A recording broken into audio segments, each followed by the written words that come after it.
জোরে গলাতে হবে।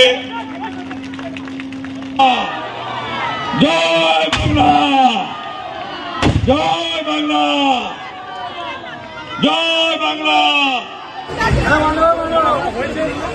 Definitely prestigious seat, definitely. এবং এটা তো শুধু সায়নী ঘোষের জন্য নয়, এটা প্রথমত মমতা বন্দ্যোপাধ্যায়, তৃণমূল কংগ্রেস, অভিষেকের নেতৃত্ব এবং সাংগঠনিকভাবে প্রত্যেক বিধানসভাতে নিজেদেরকে উজাড় করে দিয়েছে এমএলএরা। সোনারপুর উত্তরে দাঁড়িয়ে আছি, আমি আপনাদেরকে হলপ করে বলতে পারি নিজেদের বিধানসভাতে বোধহয় ফিরদৌসী এবং নজরুলদা এতটা খাটার প্রয়োজনীয়তা পড়েনি যতটা আমার জন্য খাটার প্রয়োজনীয়তা পড়েছে।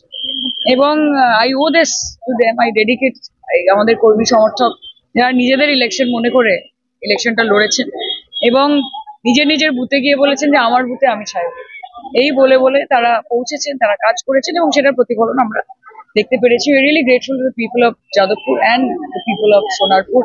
আমরা কথা দিচ্ছি এর পরবর্তী নির্বাচন, যেটা ফিরদৌসীদের নির্বাচন হবে, সেই নির্বাচনে আমরা পুনরায় প্রমাণ করব যে এই লিড যেটা আমাকে সোনারপুর দিয়েছে তার থেকে ডবল লিড আমরা দেব এবং মানুষের আস্থা, ভরসা, বিশ্বাস এবং ভালোবাসা সেটা তৃণমূলের জন্য আগামী দিনে বাড়তেই থাকবে।